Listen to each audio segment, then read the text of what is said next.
So, Jazakallah, and thank you for coming and taking time on this Saturday evening. So, we are already running a bit late, so I won't go into more formalities. We'll start the program. So, what we are going to do today is we're going to have 5 or 6 speeches, and most of the speeches are related to our work. So, we're going to show you what IMRA does, so you will have a fairly good idea at the end. And then hopefully the Copthorne people will give you some nice food, and then we've got some nice entertainment, and then you go home satisfied and sleep well. Jazakallah. Right, so the first, you see on the screen there is a picture with some ladies, they are volunteers who work for IMRA, and in the last 2 years, what IMRA has done because of COVID, so we did some work in Iraq, and we sent food for the whole month of Ramadan for 2,000 families. So this is what you are seeing, that IMRA is supplying the food to the people in Iraq in the refugee camps. So next one please. And this is the same, the most interesting thing, especially for the ladies to be really very proud, is 10 volunteers went to Iraq for work for IMRA, and out of 10, 8 were ladies, only 2 men. So you can understand, what an input the ladies are doing in even the charitable sector. So the next one is, now this is a picture of people being given zakat money that have been donated to IMRA, and this is again in Iraq in refugee camp. Next one. So this is again showing, that food is being distributed to the people. Next one. I'm being very quick, and this is one of our volunteers. She's sitting with one of her fans, one of the refugees' children, and they're resting, for the moment with all the trucks with the food. Next. Right, this is one of the refugee camps where you can see all the houses being damaged in the war, in Iraq. So the amount of money that we donated and distributed in Iraq is more than 120,000 pounds in the last Ramadan. So you can understand that the support we get from UK is quite tremendous. Next. Now this is, everybody knows about COVID. Some of you have suffered, some have not, but COVID is like a household name, It's like, you're very liquid at home. So these are ventilators that IMRA transported to Pakistan last year in May, and this is a sample of some of these. They're called BiPAP machines. They help people to breathe. And so this is a picture in IMRA's office in Manchester. Next one. And these are some of the same respirators, Next one. This gentleman standing next to me is the president of King Edward Medical College alumni. Anybody from King Edward here? Yeah, there's a few here. Your boss, alumni, is Rana Hafiz. He donated 170 BiPAP machines and ventilators to IMRA, which IMRA then transported to Pakistan last year, and the cost of these ventilators was more than 150,000 pounds. So next one, they arrived in Pakistan, they are in Burki Hospital, and that's the CEO of Burki Hospital, Amir Aziz, and that's their Naeem Burki is the chief executive. So they are now sorting them out. Next one, and this is some of these ventilators were given to people in Skardu. This is a place in Skardu where they were distributed, and the rest are being distributed across Pakistan. Next one is now we move from the different area. The IMRA also provides a lot of surgical expertise in Pakistan and does a lot of surgical operations. And this is a picture of the ENT team that was doing middle ear surgery, which is different from cochlear implant. You will hear about it later on. And there are 2 girls sitting in front. They are UK British girls who went for the first time in Pakistan. The Pakistan was a no-go area for a long time, but then they went and they did middle ear surgery. One was training in Oxford, one was being trained in London, and the rest are the team members. There is Junaid Hanif. He is one of the most very famous trainer in ear surgery in Norwich, and there are other people there who have been working. This was in ear surgery in Karachi in 2019, December 2019. Next one. This is two of the girls, and there's Junaid Hanif, and there's other chap is an ENT surgeon in Karachi. Next one. This is one of the consultants from Manchester who went for the first time. He's just been appointed, an ENT surgeon who's operating there. Next one. And this is again in theatre, next one, I just skip things. This is one of the girls being trained to do ear surgery. Now, I need to tell you something very interesting. IMRA was awarded British Medical Association Humanitarian Award twice, 2 years in a row. That's the maximum you can get. And that the reason for that was nothing that IMRA did was fantastic. The UK trainees who go to Pakistan to learn, they come back and they give their expertise to the UK population.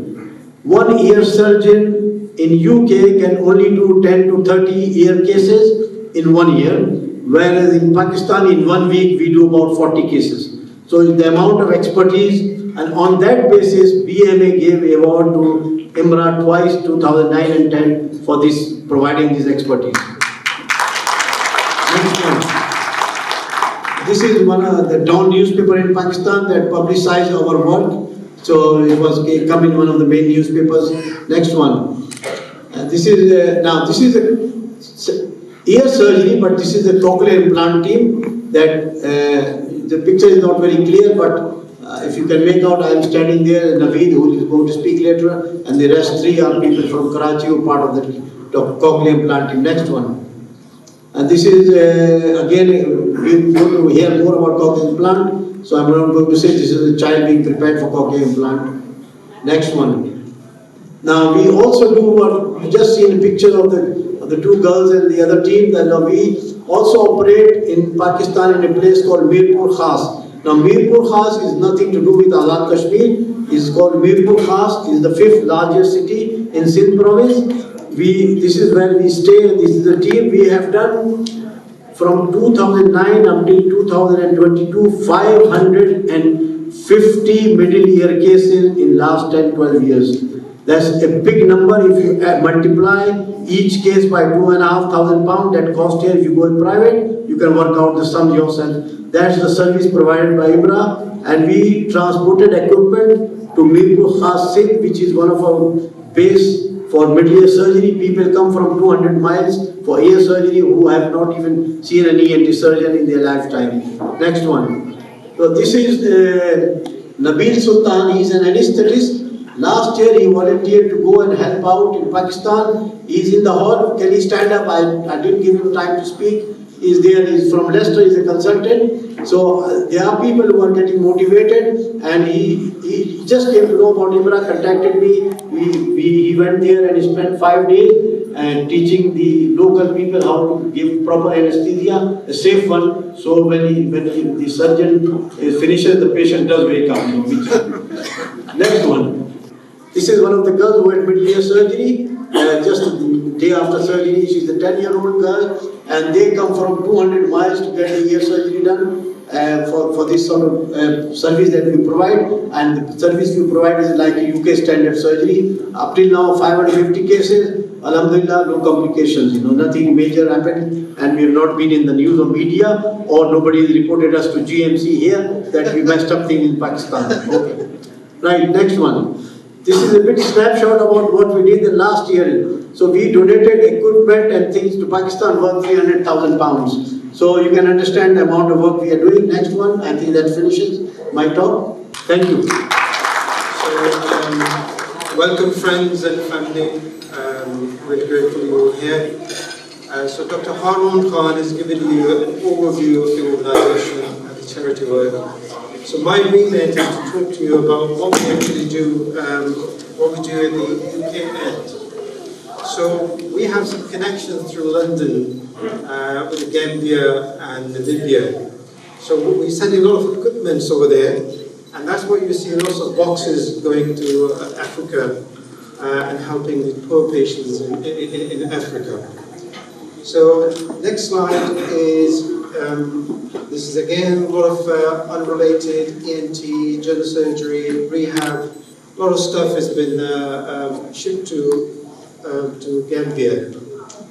And slide number 3 is the acknowledgement from one of the medical centre in Namibia, and then this is just acknowledgement for IMRA's work. This next slide is, this is equipment we sent in 2020, just before COVID, and that was all worth about 20,000, about 30,000 pounds. And if you combine all these shipments together, this is equal to 100,000 pounds. Next slide. So this is, we don't have an audio, this is just a group of doctors and medical staff just appreciating the work and the stuff that's been sent abroad.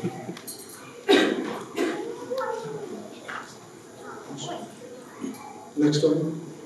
It's a similar kind of shipment which is ready to go, and that is moving on to Pakistan.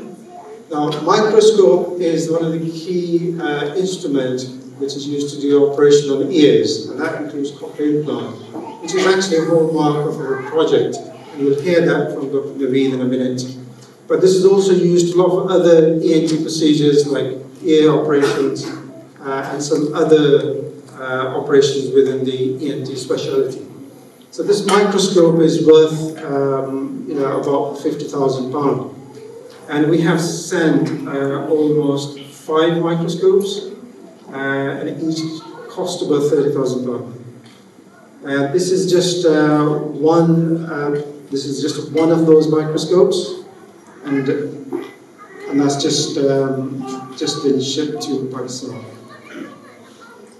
And the next slide will show you that that is ready to be used, and this is a shipment that just arrived in the hospital in Karachi. I think, apart from doing operations, helping patients, one of the other key facets of this organization is education. And the education is done here for trainees, local trainees. There's some trainees coming from Pakistan and some other countries. We help them to get onto the ladder of the training program. We help them to have some, up-to-date knowledge, and this is done in the way of being attached to a department or a trainer in the UK. We run lots of education meetings. There's been about 32 meetings, up and down the country over the last 10 years. This is a similar kind of work we did during COVID. And this is the most recent education program we did in Ijaz under the auspices of All Pakistani and Northern Europe organization. This is not only ENT, it was done jointly by the eye specialist and the anesthetic specialist. Talking about the education, it is really important that we don't just transfer equipment abroad. We do need to transfer some skills and education. So one of our programs is to provide scholarships to Pakistani trainees. And we have so far brought about 8 trainees from Pakistan, and each trainee was funded fully by IMRA. And they have gone back and they've changed their practice and really contributed very well to the local community. So that's it. I think I really want you to listen to the Cochlear Implant project, and that will be this is really a fascinating project, and I think that's the heart of our organisation. And that's all I have to say. Thank you very much. Thank you very much. Fellow ladies and gentlemen, thank you, Mr. Ijaz and the committee for inviting me. I'm not an ENT surgeon, however, I am a consultant psychiatrist. I am a facial aesthetic doctor, and I'm a hair restoration surgeon. So, yeah, it's been a bit of a mixed variety of interests I've had. But what I'd like to say, and the reason we're here is, I think there's nothing special about me or different to any of you or any of these children in Pakistan that have been helped by IMRA. And when I was born in Pakistan, I came here when I was 4 years old. And in the first year, I can honestly tell you, I didn't have a clue what was going on. And it was only the ability to listen, to hear, and therefore to be able to speak and learn that gave me the opportunities and, you know, the things that I have done. One of those is I won the 2007 Muslim Writers Award.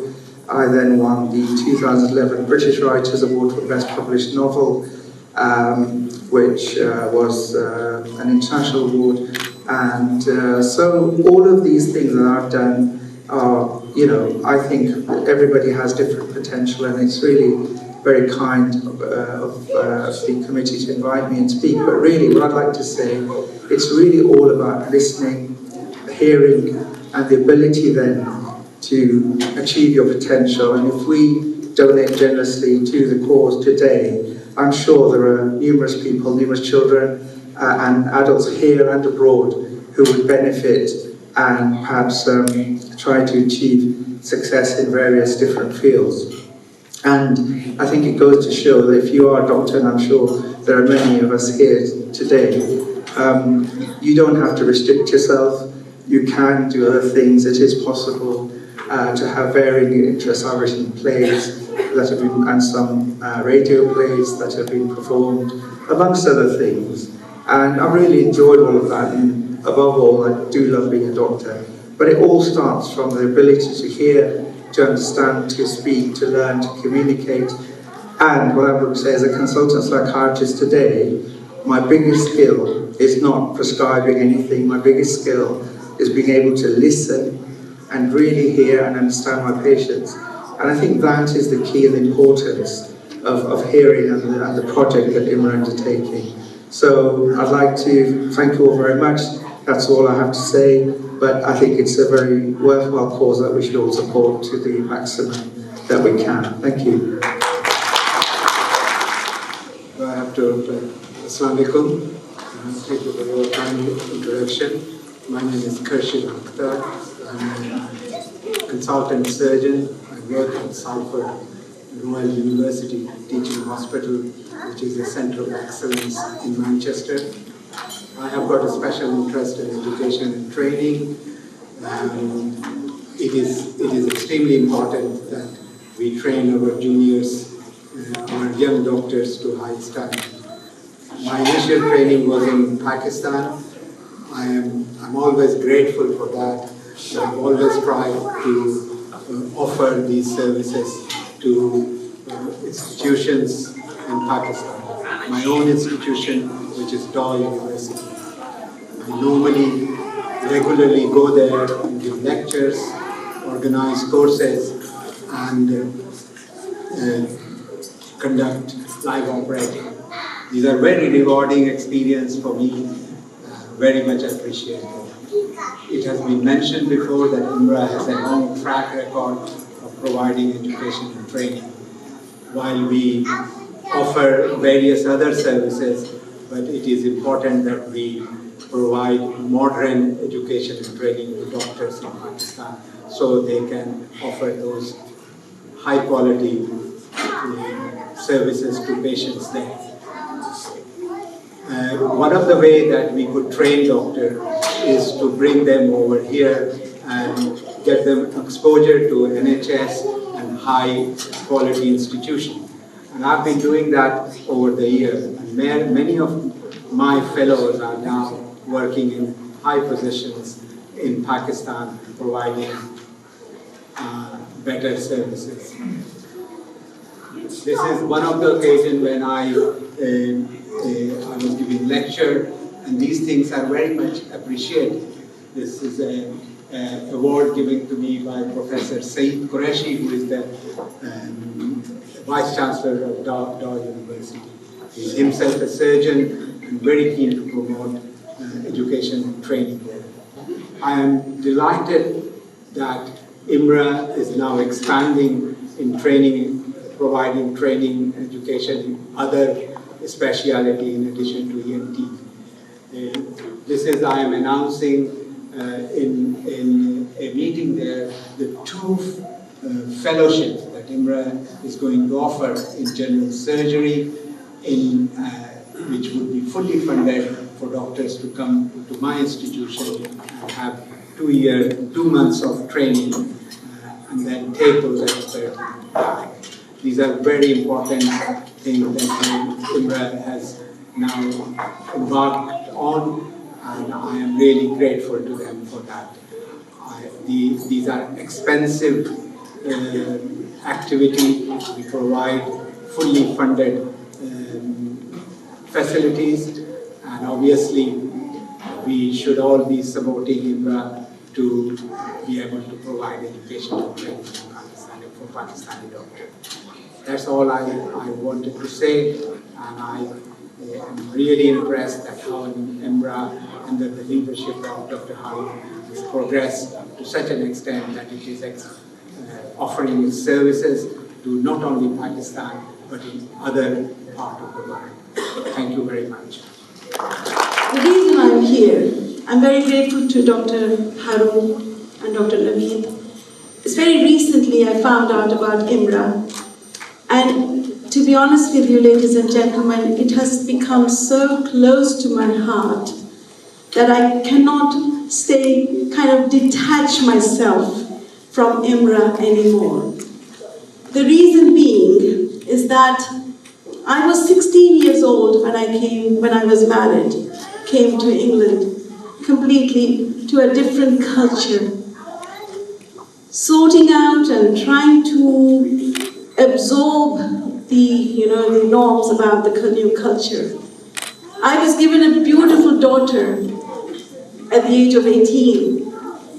Just amazing daughter, beautiful. You look at her, and all the daughters are beautiful, but when you look at my daughter, I thought that was my life.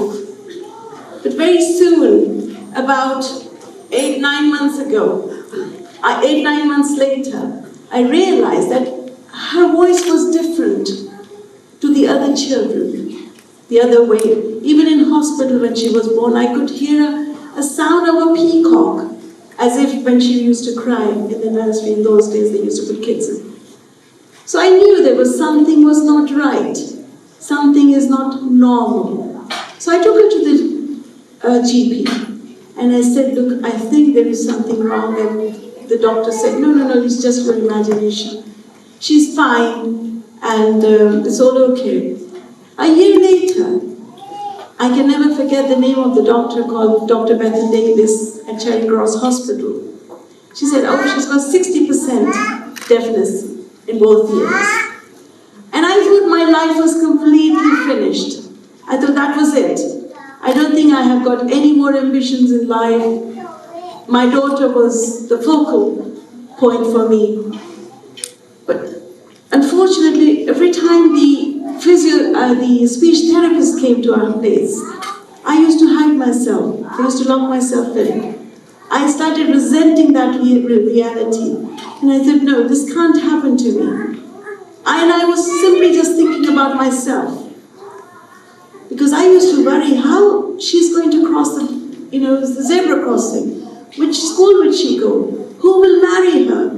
Because that's all we were taught. Girls are supposed to be, as soon as they get to the age of 16, 18, they should get married. And my main worry was, how is she going to get married? Somebody said to me, if you want to bring her up as a normal person, as a strong person, you need to be strong within yourself. And ladies and gentlemen, that was the point when I thought, that's it. I'm going to concentrate on this little girl. Made sure that she became one of the finest artists in the world. She became karate expert, the black belt. And people used to bully her. Of course, she could not hear. Her sound was different. I was also worried, how is she going to speak? Because her speech wasn't clear. So, went to Pakistan, somebody said, do some tongue tie, all sorts of things, they were telling you. And I was trying to acquire anything came to mind, for my daughter. I wish there was this IMRA at that very time. I wish there was one Dr. Haroon, or I wish there was one Dr. Noweed out there telling me there is a way, there is an opportunity for cochlear implant. I used to just wonder, I wish I could go to anywhere in the world to get this treatment done for my daughter. She started resenting. She doesn't want to go to any kind of surgery, the phobia of needle. It is Dr. Noweed who had made her understand recently to say, hang on, this cochlear implant will give you a new life. It might not be all musical, it might not be all nice. You will have to cope with all the difficulty in the beginning of having this operation. I could not convince her. Dr. Noweed, the IMRA, Dr. Haroon, they have convinced her, and she has now agreed to have cochlear implant only last week. The point is, ladies and gentlemen, this is not an auction. This is a core need. They do a lot of work. IMRA does so much work, you've seen, the doctors have shown you. But please give generously. I remember seeing a person sitting at the surgery at the hospital. He had this cochlear implant, and all of a sudden he heard some noises at the back somewhere at the reception. And the man started dancing because he could hear. So imagine a child living in Pakistan or living in Africa or wherever these people are going to help. Imagine the life your support will provide that person will be immense.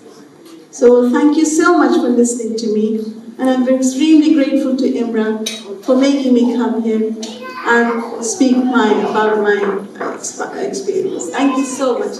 Assalamu alaikum. Bismillah ar-Rahman ar-Rahim. It gives me great pleasure to come back to Birmingham.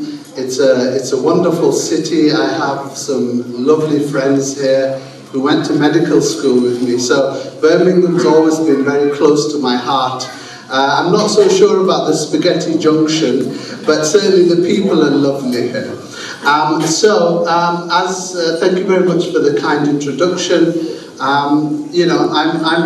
The way I see myself is I'm just a very small cog in a big machine called IMRA.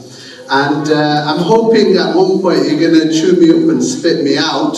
But hey, I'll keep doing what I can for as long as I can, inshallah. Right, next. So 1.6 children per 1,000 are born in speech marks totally deaf.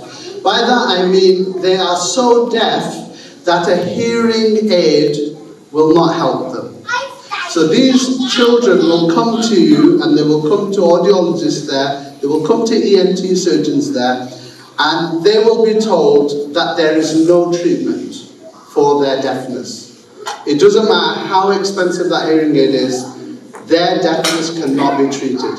And that number is higher than in the UK. So the need for treatment for these patients is higher in Pakistan than here. Next. Now, if you look on the bottom right, you'll see something called an audiogram, also known as a hearing test. And there's an X on the hearing aid, because that level of hearing loss you cannot treat with a hearing aid. Now, up to the late 70s, 80s, these poor children would have been just sent to a deaf school and said, we can't do anything for you, you just need to learn sign language. And they would never ever, gain a lot of the faculties that we take for granted. The gift of hearing and speech. Next. So this is a fundamental principle. Why is severe deafness so disabling? Because if you cannot hear speech, you will not learn speech. It's as simple as that. And that is why severe to profound hearing loss is devastating. The other reason it's devastating, next, is you only have a small window to act. A very small window. If you do not treat that child's deafness before the age of 5, they will, in most cases, not develop normal speech.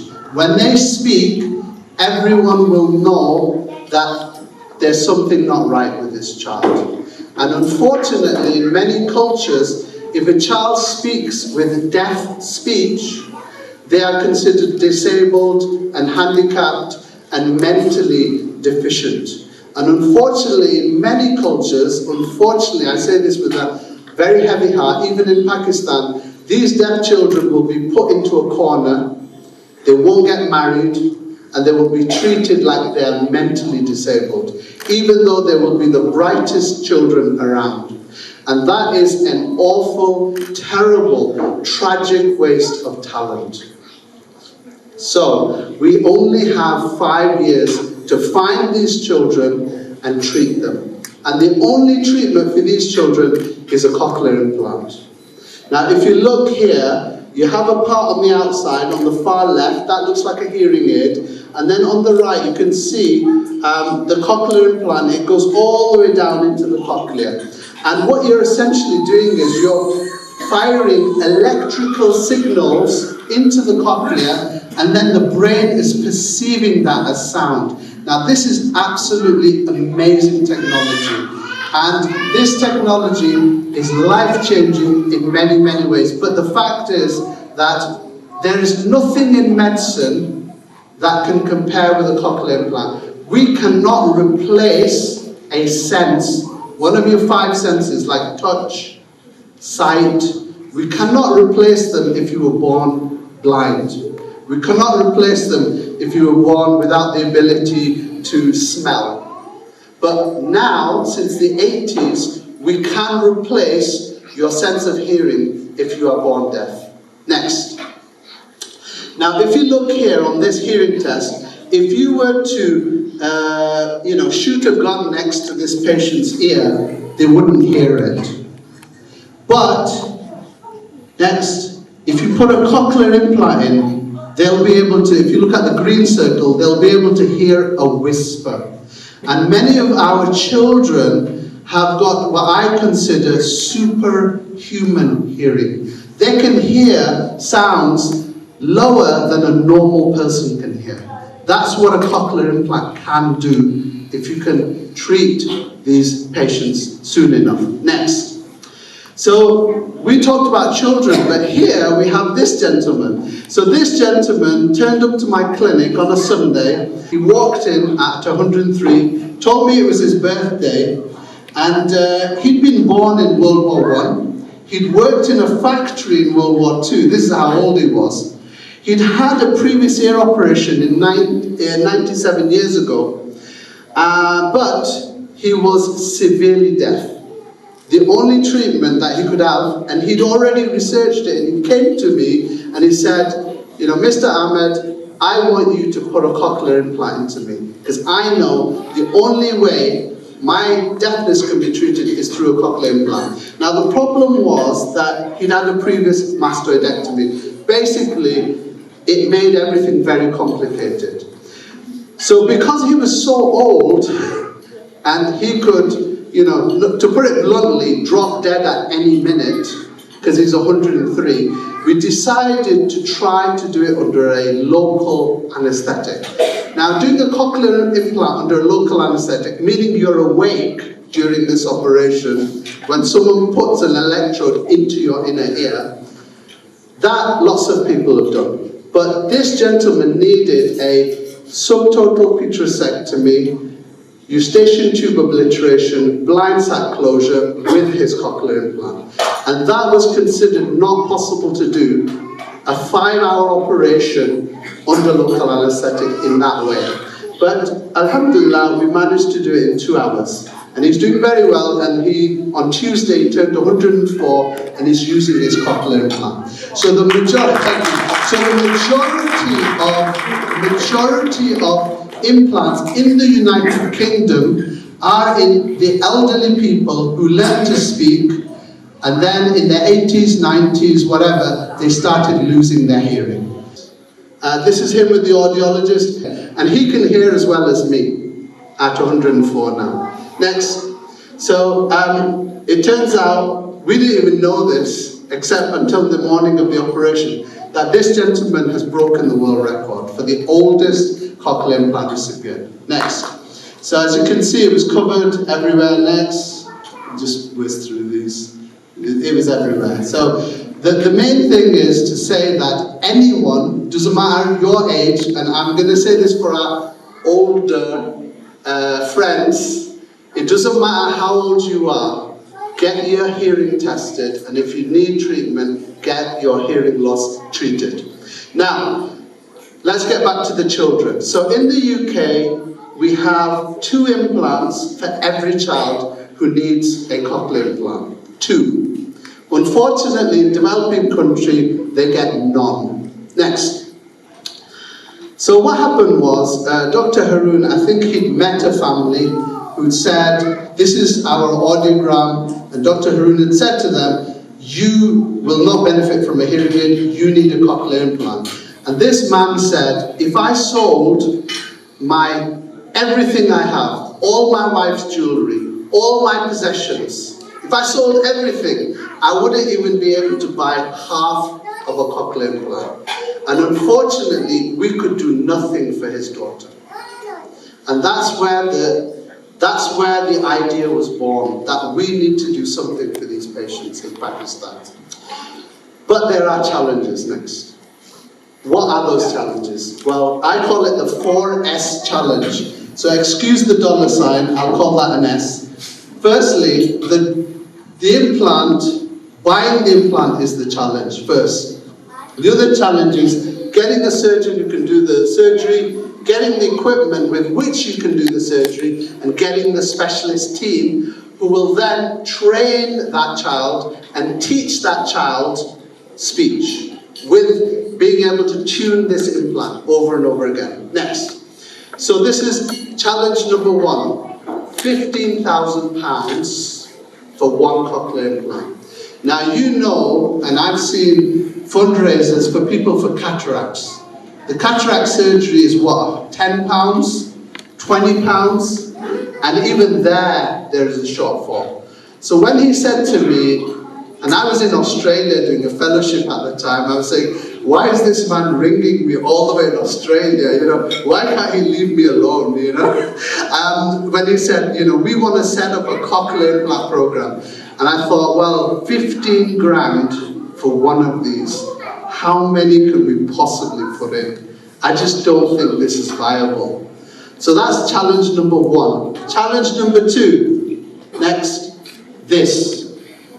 Just the microscope to put the implant is £100,000. The surgeon you need has had 19 years of training and has cost you, the taxpayer, £5 million. That's how much it's cost you. About £2.5 million per hand. Next, why do you need to train someone so much to do this? Why? Because you need to use a 70,000 RPM drill to get through the bone behind the ear. Next, you have to drill down onto the facial nerve, which controls your smile and facial expressions. You have to find a 2 millimeter gap, then to drill onto a curved cochlear structure without damaging the facial nerve. And that's difficult. And there's only a handful of surgeons who do that surgery in the UK. There's about 20 centres only in the United Kingdom where this specialist surgery is done. So that was another reason I thought, this is just not going to be viable. Next. And this is, luckily you've not had your dinner yet, so that's fine. So there's the facial nerve. In the distance, you see this dark little hole here? That one there? So that's the opening of the cochlea. You've got to drill all this out with a 70,000 RPM drill to get in here onto that curve. Or you try and get into this hole to put your £15,000 device in there. Next. So here's an example. Even ENT trainees, many of them don't get to see this very often. So that's a cochlear implant going in. £15,000 of your tax dollars is going into this child right now. That was in the UK. So that's fine, yeah, next. Right, okay. And that's what it looks like on an X-ray, so you can check the position. Next. But, not only that, you need a super specialist team, because you can do the surgery, you can put the implant into the child, but that implant will fail unless you have a very specialist audiologist who can look after this £15,000 worth of technology, and a speech therapist who can teach that child to speak. Now, do you know when you started learning speech? Those of you who can hear me fine. When do you think you started learning speech? Not just hearing, learning. You started learning speech inside your mother's womb at the age of 20 weeks gestation. 20 weeks. So at 20 weeks, the cochlear is fully formed inside the womb. And you've had that head start. This child at the age of 3 or 2 or 4 has got almost 6 years to catch up to. And that's why you need a very highly qualified speech therapist who can look after these children. And that is very difficult to find, even in the UK. I can tell you that now. It's very hard. Next. So this is the 4S challenge. And when you approached me, Dr. Haroon, I just thought, there's no way this is going to happen. It's just high in the sky. It's a dream. It's not possible. Next. But then I thought, what if there was a surgeon who could do the operation? And they were approached. And what if it was my children? What if it was my children who were deaf, who needed this surgery? And what if that surgeon said, no, can't be done, forget it. For the rest of their life, they would not learn how to speak. And I thought, let's try. Next. So one criteria I had was that the level of the surgery and the quality of the care must be at the standard of the United Kingdom. I will not compromise on that. So we spent a long time making sure everything was right. All the infrastructure, all of the training, we flew our people out of the country and trained them. Next. And this is what we use. This is the criteria we use. We don't use a Pakistani criteria or an Indian criteria or an Asian criteria or a charity criteria. We use the best criteria that we know, and that's the NICE criteria in the UK. So in 2012, we did our first cochlear implant, and that was in Dow, and that went very well. We did 2 implants that year in 2012, and then I thought, well, we'll manage to do some implants. People are generous; they'll give, but how far can they keep giving? A £15,000 piece of kit. How many implants can we do? But then I saw these children and I saw their lives changing in front of me. And I thought, God the Almighty will look after this project, because this is changing their lives. This is making such a difference to them. He will not let this die. So fast forward 9 years and the 100th cochlear implant was done. 9 years. Now, really, you should be clapping for yourselves, not the charity, because it was you and you alone who donated 1.5 million worth of your hard-earned earnings to make this happen. This would not have occurred without the help of all the people in this room, in Manchester, in Cardiff, in the US, who donated generously. That's the only way this could have happened. So here's basically a summary. 103 implants have been done. And the amazing thing is, 5% of implants in the UK have failed due to manufacturing faults. Not a single implant has failed in Pakistan.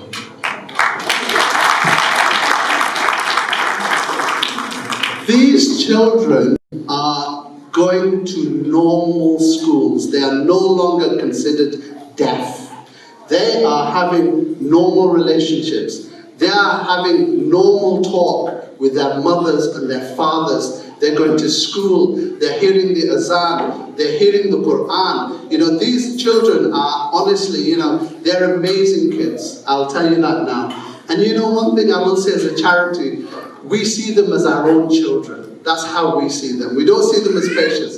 We see them as our own children. And we will continue looking after them forever, you know, because they're our children. Their implants will need looking after and tuning, and we're committed to them for life. So, alhamdulillah, we've expanded. So we started in Karachi, we went to Lahore, recently we operated in PA Hospital. So what I'm going to do is show you some slides of the families and the children and the places. So let's go. मेरा नाम तलहा आफ्ताब है, मेरा ताल्लुक कराची से है और मोहम्मद अहमद तलहा मेरा बेटा है, ये मेरा पहला बेटा है और हमें तकरीबन 8 महीने में जाके हमें पता चला कि इज़ हार्ड ऑफ हेयरिंग, तो हमें समझ ही नहीं आता हम क्या करें। फिर मेरे एक अंकल हैं यूके के अंदर, वो डॉक्टर हैं पीट्स के, उनसे बात हुई तो उनके एक दोस्त हैं डॉक्टर हारून, तो वो कोई सोसाइटी वगैरह उन्होंने हमें बताया कि इस तरह वो सोसाइटी रन कर रहे हैं। तो खैर हमें तो बिल्कुल आइडिया नहीं था, हमने पहले दफ़ा नाम भी सुना था IMRA सोसाइटी का। खैर फिर हमने इसको रिसर्च किया और भी और चीज़ें हमने देखी साथ में। फिर हमारी डॉक्टर हारून से बात हुई, डॉक्टर हारून से बात हुई तो हमें काफ़ी सेटिस्फेक्शन उनका लगा, मतलब अंदाज था बताने का और इंफॉर्मेशन देने का, तो वो काफ़ी अच्छा था। मतलब हमें सबको मिला कि हाँ यार हमें शायद कोई सही चीज़ मिल रही है, यहाँ से इंफॉर्मेशन सही मिल रही है। फिर खैर उन्होंने जो इन्फॉर्मेशन हमें दी उस हिसाब से हमने उसको लेके चले। तो शुरू में 5-6 महीने उसको हेयरिंग एड लगी और हेयरिंग एड से उसका रिस्पॉन्स काफ़ी बेहतर था। तो हमारा मतलब उनसे यही सवाल होता था बार बार कि जब हेयरिंग एड से अच्छा रिस्पॉन्स आ रहा है तो फिर हम why do we go for cochlear implant. तो खैर उन्होंने फिर हमें बताया कि इतने अरसे में इसको इतनी चीज़ें आ जानी चाहिए थी या इतने इसको बराबर आ जाना चाहिए था, इसकी स्पीड स्लो है हेयरिंग एड के साथ। फिर हमने डिसाइड किया कि ठीक है, अगर हेयरिंग एड से इतना कोप अप नहीं कर पा रहा, हम चाहते थे कि हमारा बच्चा नॉर्मल बच्चों की तरह स्कूल जाए और नॉर्मल बच्चों की तरह लाइफ स्टाइल रहे, मतलब कोई स्पेशल नीड ना हो उसकी। तो फिर हमने उसको फाइनलाइज किया कि ठीक है हम कॉकलियर इम्प्लांट की तरफ जाएंगे। तो बस आज हम यहाँ आए हैं, अहमद का ऑपरेशन है।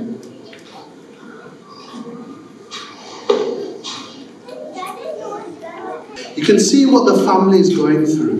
So this was at Memon Medical Institute in Karachi, where Talha's dad was, and that's where the operation was going to be done. So next, please. Assalamualaikum, मेरा नाम ज़ैनब है, ये मेरा बेटा मोहम्मद इब्राहिम 2 साल का है, सिवियर प्रोफाउंड हियरिंग लॉस है। 1 साल से हियरिंग डिवाइस पे था, उसके बाद चूँकि हम इतना अफोर्ड नहीं कर सकते थे कोक्लियर इम्प्लांट, हमें पाकिस्तान एयरफोर्स यूनिट 2 के प्रोग्राम का पता चला जिसमें वो फ्री कोक्लियर इम्प्लांट ऐसे बच्चों को दे रहे थे जिनकी 2 साल से उम्र कम थी। तो काफ़ी ऑपरेशन और रीअसेसमेंट के बाद हमने इस बच्चे का केस ले लिया और IMRA के थ्रू इसका फ्री कोक्लियर इम्प्लांट जो है वो यहाँ पर करवाया है। मुझे कहा जाए कि उसको आप रेट करें तो मैं 10 out of 10 रेट करूँगी कि मैं यहाँ बहुत मुतमईन हूँ कि चाहे वो I think our first patient in Islamabad at the PA hospital, you can see the bandage there on the child's left side. Next. So this, we wanted to share with you, this was the moment where we hit our century. Please. So my name is Dr. Noweed. I'm going to be here please with my team, but Dr. Max Malik, we've got Dr. Osaf as well here, we've got Dr. Sajid, who's our audiologist. Today is a very, very important day for the NGO called the International Medical Relief Agency. We are at the IMRA Hospital, the Memon Medical Institute, and this in front of you right now is the 100th charity cochlear implant. We have the world's largest humanitarian implant program, and this is a dream come true because we never thought that we would be able to put such an expensive device. We're about to put that in. You'll see that on the next video. But Okay, so next. Hello, Assalamualaikum. I'm mother of Ijaz and my name is Ansari. I just want to share the story of my daughter, how I found that she's hearing impaired and how she got the implant and all. But when she was 4 months old, I noticed that she kept around and the children are like making noises, but she keeps sleeping.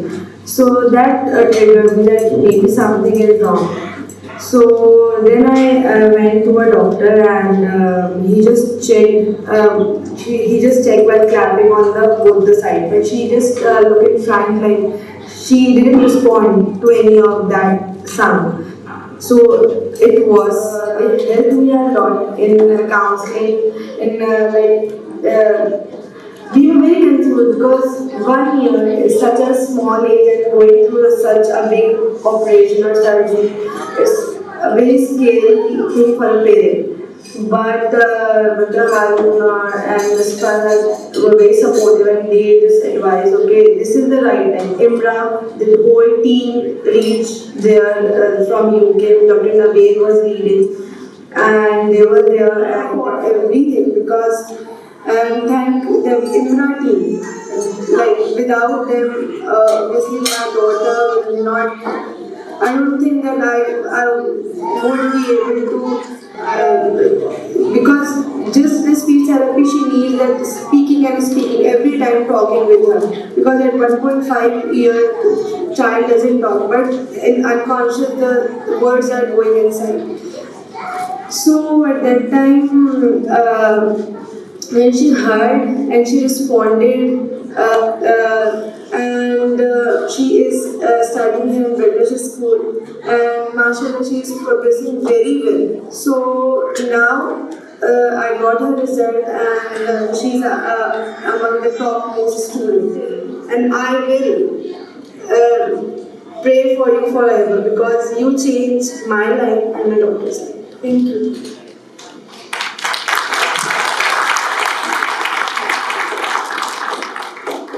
It even brings a tear to my eyes after having seen so many times.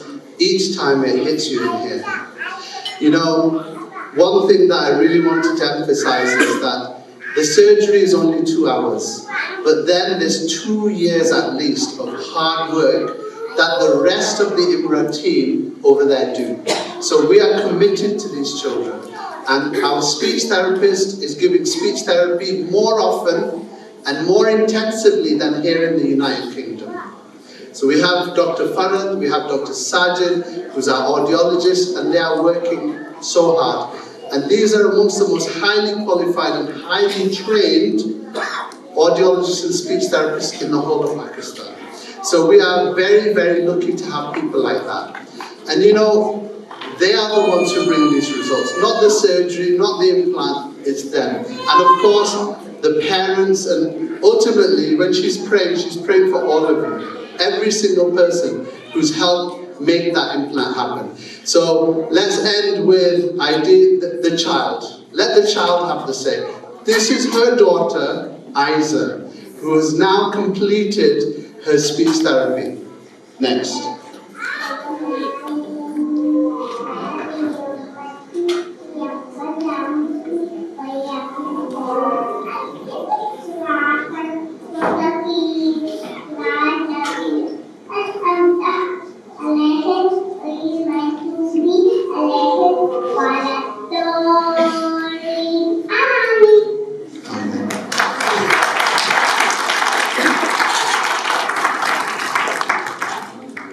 Without a cochlear implant, without that intensive speech therapy, without the intensive input, she would not have been able to do that. And that's thanks to all of you. Right, next. So, in summary, a cochlear implant is a revolutionary technology. It's so revolutionary that there are 9 nuclear powers in the world. But there's only really 3 countries that can make a cochlear implant. That's how high level this technology is. And through your help, we are bringing that technology, we are bringing that treatment to Pakistan.